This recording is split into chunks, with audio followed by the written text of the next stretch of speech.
A ni lava ku vula ku hikokwalaho ka ku hambana ka matirhelo ya Xikwembu xi tirha hi tindlela ta ku hambanahambana ene loko Xikwembu xi fike eka wena xi ku nyika vutlhari bya ku kota ku hambanisa swilo evuton'wini u na nkateko xijoho xo sungula hi xi endlaka tanihi vanhu emisaveni i ku vona onge hi tiva hinkwaswo and swoleswo swi hi endla ku emakumu ka siku hi vona lava kalaka va nga tiveki nchumu the moment u sungula ku vona ku u tlharihile swi vula ku ku na lava kalaka u nga tlharihanga the moment u sungula ku vona ku se u le ka level ya le henhla swi vula ku ku na lava nga le ka level ya le hansi so Xikwembu loko xi ku nyika ku twisisa eka swilo swa ku hambanahambana pfumelela van'wani na vona nkarhi wa vona wu fika until va ta kota ku twisisa leswi wena namuntlha u swi twisisaka at one point la vuton'wini ku na leswi a wu nga swi tivi u famba u tiva leswi a wu swi tiva ivi u hetelela u ya tiva leswi a wu nga swi tivi and nkarhi lowu a wu nga swi tivi leswi se u swi tivaka ku na lava na vona a va hleketa onge a wu tlharihanga kahle kambe vutomi i ndlela ya ku dyondza hi yona mhaka eminkarhini yo tala ni rhandza ku la ku vula ku tanihi vanhu la misaveni mankind hi fanele ku ti dyondzisa ku va hi swi tiva hi tlhela hi swi vona leswaku Xikwembu a xi tiviwanga hi matihlo ya nyama therefore a ku na munhu loyi a tivaka Xikwembu hi ku hetiseka hi ku Xikwembu matshamelo ya xona a xi zanga xi nga lava ku tiviwa hi yona mhaka ka Muxe xi vonakale xi ri endzilweni ka Eliya xi vonakale xi famba na yena xi ti vonakarisa hi tindlela ta ku hambanahambana eka Abrahama xi vonakarile Xikwembu xi vulavula hi rito ku vonakala xinyimpana xi khomekile eswihlahleni loko yo lava ku languta ti-scenario toleto hi ya dyondza yini na hi ya dyondza ku munhu un'wana na un'wanyana hi le ka riendzo ra ku lava ku dyondza ku kahlekahle Xikwembu i mani a hi fambi hi ya lava ku Xikwembu i mani ndi vulavula hi Jehovha hi ku loko hi ya languta la evuton'wini lebyi hanyaka ka byona hi ya kuma leswaku vanhu va na mapfumelo ya ku hambanahambana ku na lava pfumelaka leswaku Xikwembu i Allah loko wena u ya ku a hi Allah swi lava wa byela ku Xikwembu i mani u tlhela u xi explain ni na dyondza leswaku van'wanyana va vitana Xikwembu hi Zimu ene loko u ri na vutlhari a wu rhangi hi ku kaneta u ya langutisa ku Zimu i yini hi ku wena u ri i Xikwembu lava ngo i God loko u ku Xikwembu loko va tlharihini a va yi va ya ku kaneta va rhanga va ya languta ku i language mani leyi vulavulaka hi ku emakumu ka siku hi ya kuma leswaku lava ngo i Allah va vulavula Xikwembu lexi nga endla tilo na misava lava ngo u Jehovah va vulavula hi Xikwembu lexi nga endla tilo na misava lava ngo Xikwembu hi hina hi vulavula hi loyi nga endla tilo na misava lava ngo Zimu va vulavula hi loyi nga endla tilo na misava loko hi n'wi vitana hi tindlela ta ku hambanahambana Mudimu mara at the end of the day hi ya vulavula hi Xikwembu xin'we now before hi sungula ku kaneta swi hi nyika equation ya ku leswi u swi kanetaka tanihileswi nga le ku kaneteni ntiyiso wa kona wa wu tiva na point ya mina namuntlha a ku ri leswaku vamakwerhu laha evuton'wini hi tele ku ta lava ku Xikwembu i mani and to experience and as much as hi ri ku experience la vuton'wini hi vona ti-sign because hi vanhu ntsena va hanyaka la misaveni kambe Xikwembu xi chele moya wa xona endzeni ka hina yona mhaka na mavonele ti-perception matwisisele na matwele ya swilo swi hambanahambanini mhaka nkulu i ku hi fanele hi lava ndlela kumbe platform ya kahle ya ku hi kota ku twisisana ku la ni taka hi kona with my imagination and my perception of things hi nga hlanganisa njhani ku hi hetelela hi kuma nchumu xin'we lexi nga ta hi veka hi va common hi ku tinyimpi leti ti lwaka namuntlha hi lwa tinyimpi ta meaningless tinyimpi ta ka ti nga pfuni nchumu a swi nga bohi ku hi ze hi lwa and swi nga bohi ku hi ze hi phikizana hi ku ntiyiso wa kona u kuma hi vulavula xilo xin'we xa ku fana mara hi ku hi xi interpreta hi tindlela ta ku hambanahambana hi kuma se hi nghena ka debate hi hetelela hi lwa leswi a swi nga lavi ku lwa a swi lava ntsena the greater understanding na ku hi explainelana kahle ku hi ta kota ku swi twisisa ku loko u ku Zimu we a wu hlaya Xikwembu ni ku ina na lowun'wana loko ni ku God a ni hlaya Xikwembu ina na lowun'wana loko loko ni ku Mudimu a ni hlaya Xikwembu at the end of the day ya hlangana eka rito rin'we and then hi va na understanding. So mhaka leyi a ni lava ku yi humesa namuntlha laniwani i ku vanhu hinkwavo va nga le misaveni xikwembu xa va rhandza. Sweswi vulavulaka vanhu lava nga le misaveni xikwembu hinkwavo xa va rhandza, and loyi a nga na authority ya ku ya yima mahlweni ka van'wanyana a ku n'wina a mi khongeli xikwembu xa ntiyiso, authority yaleyo i va a ri ku tinyikeni. Hi ku xikwembu loko ku ri ku vanhu lava a xi nga va rhandzi xikwembu a xi ta va xi va herisile, and xikwembu the fact ya ku vanhu lava hanya swi tikomba kahle ku xikwembu xa ha ri na makungu hi vona. Na loko swi vula swa ku a va khongeli xikwembu xa ntiyiso, xikwembu xa swi tiva ku why xi nga va herisi, ku komba ku xa va rhandza a xi va herisi. Hi ku loko u hlaya Bibele ya wena yi ku byela kahle ku xikwembu a xi tsakisiwi hi rifu ra mudyohi, lero mudyohi i fanele a hetelela a endla njhani, a kuma ku hundzuka, a kuma ntiyiso, a vuyela hosini. Now loko wena tanihi munhu u ya fika u ku loyi a nga khongeli xikwembu xa ntiyiso, loyi a nga khongeli kahle, loyi a nga endli kahle, swi vula swa ku u le ku tekeni ka ti-decision leti nga supernatural, leti nga le henhla ngopfu. U la ku decide-ela xikwembu kumbe u la ku endla nga ku twisisa ngopfu ku tlula xikwembu, ku xikwembu ku vanhu lava va ha ri kona emisaveni i rirhandzu kumbe grace leyi xikwembu xi swi tivaka ku hi rin'wana ra masiku swi nga endleka munhu yaloye a ya hundzuka siku ra makumu a ya vona mfumo wa matilo. Wena u nga spenda nkarhi wa ku tala u ri karhi u khongela, u hetelela u ya dyoha kutsongo, siku ra wena se ri fikile u dyoha u nga yi etilweni. So hinkwaswo sweleswo hi leswi hi fanelaka hi ya swi languta ivi hi swi teka collectively, hi ya tshama na swona hansi, hi ya kuma outcome. Ene hi ku twisisa ka mina outcome leyi fanelaka hi yi kuma i outcome leyi nga ta hi endla ku hi vuya hi va nchumu xin'we, hi vuyelelana hi va xilo xin'we. Swi vula yini ku va xilo xin'we na? Ku va xilo xin'we swi vula ku xin'wana na xin'wana hi nga ta xi endla hi fanele hi implementa equation ya rirhandzu, hi fanele hi xumayela rirhandzu. Lexi nga onha tiko kumbe misava namuntlha i ku vanhu a va ha vulavuli hi rirhandzu leri xikwembu xi nga vulavula hi rona xi ku mina ni nga xikwembu ni rirhandzu, ivi xi ku rhandza wa rikwenu ku kota loko wena n'wini u ti rhandza. Loko a hi ya thekela xilo xin'wana na xin'wana kumbe hi languta xilo xin'wana na xin'wanyana hi xi languta kusukela ka perception ya rirhandzu, namuntlha misava a yi ta va yi nga pfukelani, namuntlha vanhu a va ta va nga dlayani, namuntlha a hi ta va hi vulavula misava yi ri a better place to be. Mara namuntlha because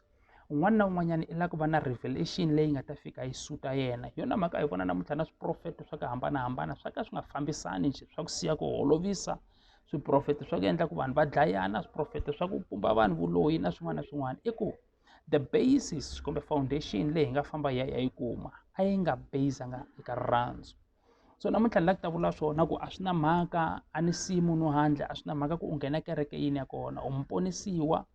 u muzalwani, u muzayoni, u presbyterian, u yini, hi ku hambanahambana ka tikereke, ZCC, u yini, hinkwaswo a ni siyanga munhu. Ni la ku ya ni ya vula leswaku a hi vuyeleni ehansi ka drawing board, hi ya languta ku meaning ya vutomi lebyi byi hanyaka namuntlha ku nga va ku ri yini na. Hi ku mhakankulu leyi hi fanelaka hi languta i ku va ya hanya hi ri vanhu va xikwembu emisaveni, hi nyikiwe tintswalo ta ku tintswalo leti hi nga nyikiwa tona hi nga swi kota xana ku nyika van'wana tintswalo leti hi nga nyikiwa tona xana. Hi vekiwe hi ku ya hi rirhandzu ra xikwembu emisaveni, hi hanya hansi ka tintswalo na rirhandzu, xana hi nga swi kota ku rhandza van'wanyana na? Loko yo fika hi khoma kwala ka principle ya rirhandzu hi nga ha kombani hi tintiho, hi ku namuntlha hi kombana hi tintiho, ku na va le ZCC, ku na va le Sayoni, ku na va le vazalwanini, ku na va le kwenikweni, ku na va le kwenikweni. Swoleswo swi endla a division eka mfumo wa xikwembu. So a ni la ku ta vula swona vamakwerhu ku loko yo fikelela ka level ya ku nga ku hi twisisa xikwembu ngopfu ku tlula van'wanyana, hi mukhuva wolowo hi va se hi ri ku dyoheni. Mhakankulu xikwembu xi lava munhu loyi a nga ta titsongahata, eku titsongahateni ka yena ivi a khongela hi ka kunene, a yingisa leswi xikwembu xi swi lavaka. Mhakankulu xa nkoka a hi mavito ya tikereke ka misava leyiwani, xa nkoka i ku vanhu va twisisa ku xikwembu lexi hi xi khongelaka xi lava ku lulama, xikwembu lexi xi khongelaka xi lava munhu loyi a nga ta va na rirhandzu, a rhandza vamakwavo. Lexi a nga laveki xi endliwa eka yena na yena a nga xi endli eka van'wanyana. Evhangeli yoleyo yi helelini. Mhaka leyi fikaka yi disturb-a vanhu la ndleleni i ku kala hi nga twisisi timhaka ta Mesiya, hi laha mhaka mina yi nga tshama kona. Loko a hi twisisa ku Mesiya eku teni ka yena a tele yini, a hi ta twisisa vhangeli ku vhangeli it's all about rirhandzu, it's all about ku hlengiwa hi vuyiseriwa ehosini, hi ku lexi Mesiya a tele xona a swi tiviwa na le ka buku ya Isaya leswaku ku na Mesiya loyi a taka. Mhakankulu Mesiya a tele ku ta kutsula vanhu evujohweni lebyi a va ri ka byona emisaveni, ku nga mani loko hosi Yesu loko vulavula eka buku ya Yohana ku ri leswaku wata loko a ta va fikini va ku rito i hundzuke nyama a ta evanhwini loko a fika a va Emmanuel. Now mhaka yi fika yi va confusion kwalano because hi kuma lavaya va ngo luya a nga ri n'wana wa Xikwembu, a nga ri a hi Xikwembu, a hi wun'wana wa vunharhu bya tilo, kambe wo va muprofeta njhe hi rin'wana ripfumelo rolero. Mara mhaka hina a yi tshamanga kwalayana, ene hina tanihi vaponisiwa hina hi ngo Yesu Kreste hi wun'wanyani wa le ka vunharhu bya tilo. A hi na matimba ya ku ya hi ya va condemn kumbe ya vula leswaku a va nge yi tilweni kumbe hi ku a va khongeli Xikwembu. Hi ku decision yaleyo yi tshame etindhawini leti tlakukeke. U na nandzu lowukulukumba loko u ta komba van'wanyani eka ripfumelo ra vona u ku a va khongeli Xikwembu. I nandzu walowo. Hi ku vula swoleswo hi makumu u suse rirhandzu leri Xikwembu xi nga tere hi rhandzana hi rona emisaveni. So mhaka ya le ka Mesiya vamakwerhu yi sensitive ngopfu. Hi fanele ku yi twisisa kahle leswaku a swi le mavokweni ya hina ku vula leswaku mani i khongela Xikwembu kumbe mani a nga khongeli Xikwembu, mani i khomiwe hi madimoni kumbe mani a nga khomiwanga hi madimoni. Hi ku lexi ni lavaka ku tsundzuxa xona hi lexi, munhu yaloye ku va a ri kona emisaveni a hanya swi ku byela kahle ku Xikwembu xa ha n'wi vekele ntirho lowu faneleke wu tirha. Loko swi vula ku Xikwembu xi n'wi vekele ntirho lowu faneleke wu tirha, wena u nge swi susi hambiloko wo navela a wu nge swi koti, hi ku Xikwembu xi na ntirho hi yena munhu yaloye. So loko ku ri ku eka kunene a lo dyoha ku tlula mpimo ka misava leyiwani, Xikwembu a xi ta va xi n'wi susile. So munhu un'wana na un'wana la nga le misaveni i le misaveni hi purpose leyi Xikwembu xi n'wi tisela yona. Hi yona mhaka va fa left and right and center, va lova van'wanyani yena a sala. I salele purpose leyi Xikwembu xi nga n'wi vekela yona. Hambiloko hi nga swi vona hi tele leswaku munhu loyiwani i le ku dyoheni kumbe i out of line, lexi hi faneleke hi xi endla hi endla yini na? Hi ya ka yena hi n'wi landza hi rirhandzu. Kasi a mi tsundzuki loko hosi Yesu a ta va a ri emutini wa Zakiya. Loko a ri emutini wa Zakiya a nga byeli Zakiya hi vudyoho bya yena, a nga byeli Zakiya hi leswi a nga tsotsi hi xiswona, a yivelaka timali hi xiswona. I byela Zakiya leswaku Zakiya namuntlha ni tela mutini wa wena, i tele ku ta n'wi dyondzisa hi ta mfumo wa matilo. I tshame na yena a va dyondzisa hi timhaka ta mfumo wa matilo na rirhandzu. Zakiya hi ku twa leswi a nga byeriwa swona a tlhela a va na ku hlamala ku ni fikele hi wanuna wa matimba, wanuna wo kala a nga fani na van'wanyani vanhu, wo sungula ku vhakaxeriwa hi mpfhumba wa ku fana na luya. Hi ku twa leswaku namuntlha ni fikeriwini, ni vhakeriwini, ni chikeriwe hi wanuna wa matimba, i vula hi nomu wa yena a ku kusukela ka namuntlha hinkwavo lava ni nga va tekela swa vona ni ta va tlherisela swona swi phindaphindiwile. Wa yi twa mhaka? Hi ku loko a fika wanuna luya Mesiya a fika mutini wa Zakiya, a nga fiki a n'wi byela hi swidyoho swa yena, kambe i n'wi byela hi laha a faneleke a hanya ha kona, na hi laha Xikwembu xi nga na rirhandzu ha kona, na hi laha mfumo wa matilo wu nga tshamisa swona. Ivi yena n'wini a swi twa swi n'wi thintha ndzeni, ivi a vula hi nomu wa yena a ku lava ni nga va tekela ni ta va vuyisela swi phindaphindiwile. So hi ku komisa vamakwerhu, loko ku ri na loyi a endlaka leswi hi nga swi twisiseki kahle kumbe swi nga fambisaneki na ku lulama ka Xikwembu hi ku ya hi buku, a hi n'wi vuli, a hi n'wi kombi hi tintiho, hi ya eka yena hi ya tshama na yena hi rirhandzu. Loko hi tshame na yena hi rirhandzu i ta vona maendlelo ya hina loko hi ri na yena hi endla kahle, na yena i ta swi vona swa ku maendlelo ya mina a ma nga ri wona. Swi vula swa ku leswi a ni fanele ni endlisa swona hi leswi vamakwerhu va swi endlaka. Hi mukhuva wolowo hi ta ya twisisa ku Xikwembu xi lava yini hi vutomi bya vanhu. Rhandza ku ya ni ya vula leswiwani,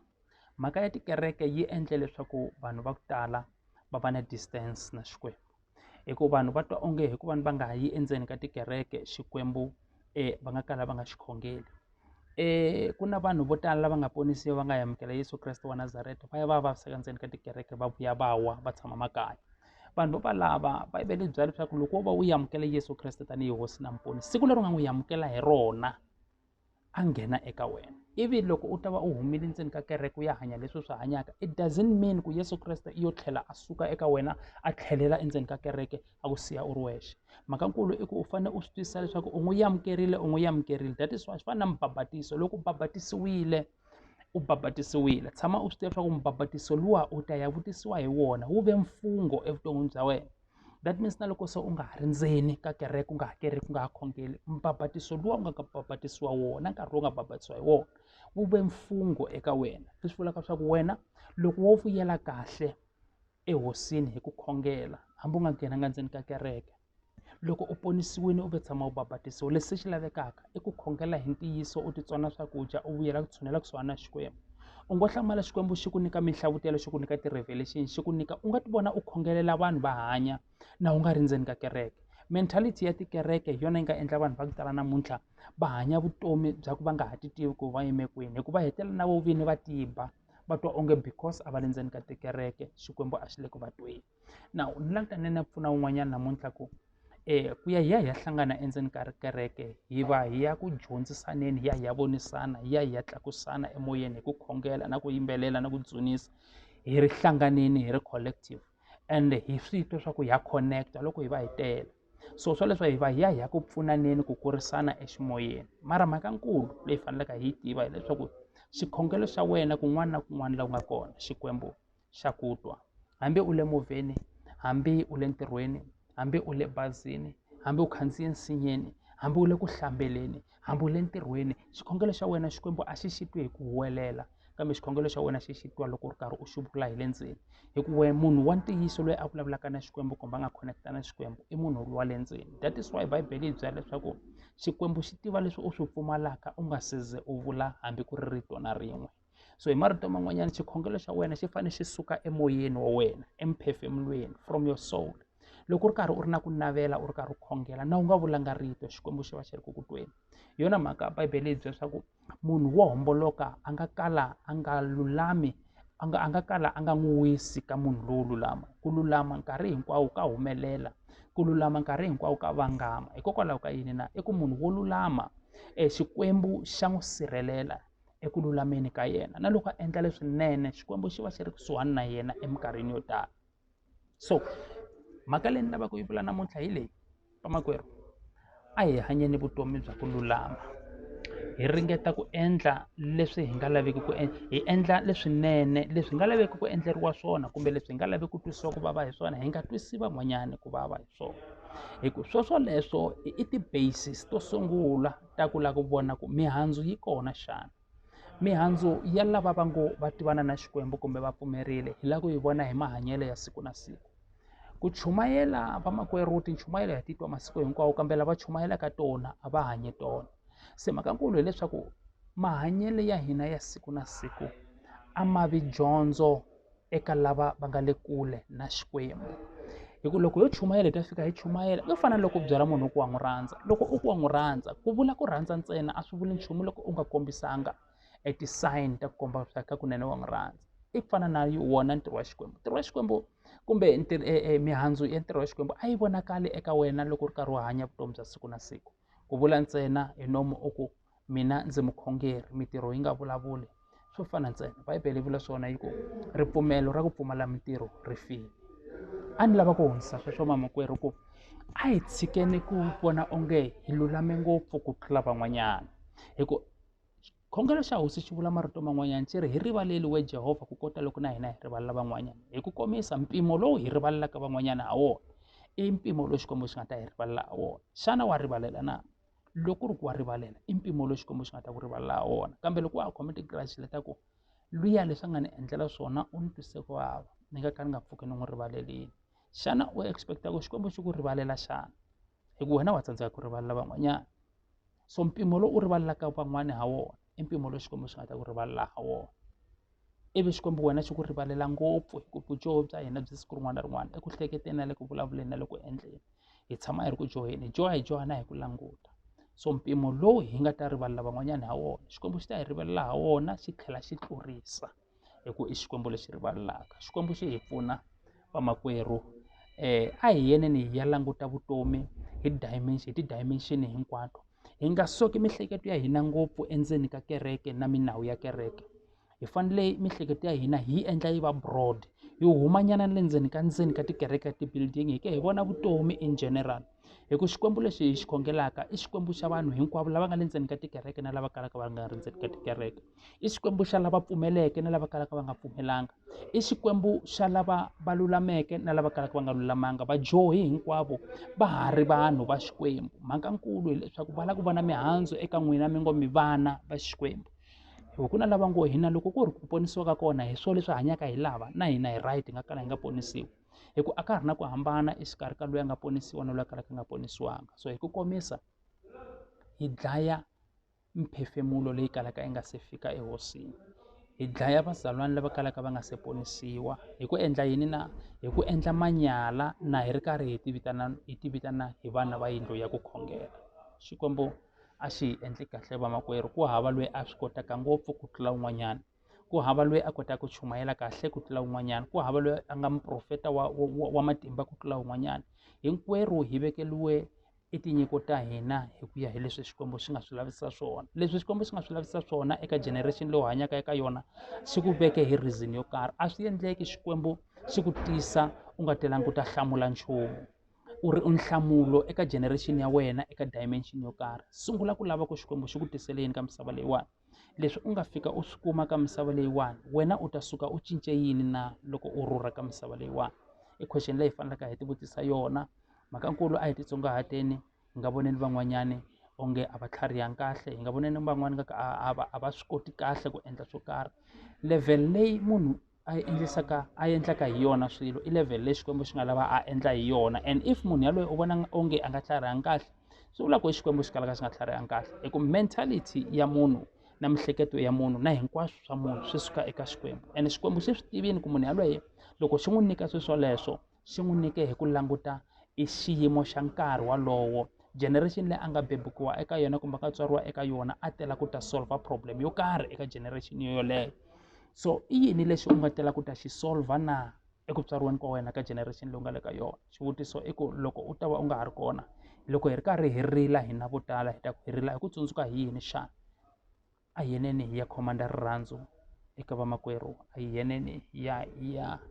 endla vanhu va va vanhu lava nga lulama emahlweni ka Xikwembu.